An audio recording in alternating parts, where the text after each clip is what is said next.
আজকের এই ভিডিওটা আমার মেয়ে শারণ্যা ওরফে প্রিশার প্রথম দাঁত মাজা, তাই আমি ভাবলাম এই মুহূর্তটাকে আমি একটু ভিডিওতে তুলে রাখি আর সেটা তোমাদের সাথে একটু শেয়ার করি।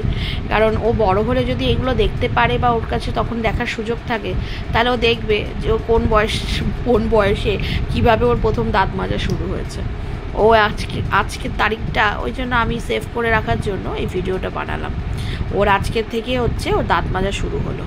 ও এখন আমার ব্রাশটা নিয়ে টানাটানি করছে, যেহেতু আমি ওকে দাঁত মাজিয়ে দিচ্ছি, ও নাকি আমাকে দাঁত মাজিয়ে দেবে।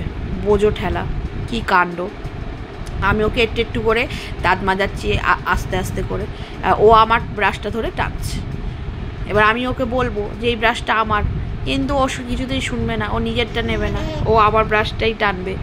আর আমি বলছি এটা আমার, কিন্তু না, যে সেই কে কার কথা শোনে। তারপর লাস্টে ওর ব্রাশটা ওর হাতে আমাকে দিতে হচ্ছে। দেওয়ার পর তারপর একটু যদি ও শান্ত হয়ে তখন নিজের ব্রাশ দিয়ে নিজের দাঁত মাজতে একটু ব্যস্ত হলো। আমি যতবার বলছি মা চওড়ায় ব্রাশটা ধর, লম্বা না, ততবার ও শোনে না। এই দাঁত মাজা মোটামুটিভাবে এই দাঁত মাজার পর্ব শেষ হলো। এবার আমি ও চোখ মুখ ভালো করে ধুয়ে দিচ্ছি।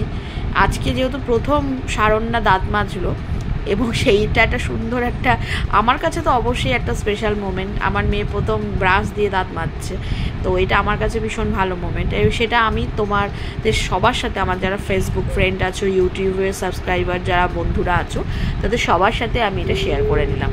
তোমরা সবাই ভালো থেকো, সুস্থ থেকো। হ্যাশট্যাগ পুনমের গল্প দেখছো তো, আর ইউটিউব চ্যানেল @পুনমের গল্প, সেটাও সাবস্ক্রাইব করো, শেয়ার করো, কমেন্ট করো। সবাই ভালো থেকো।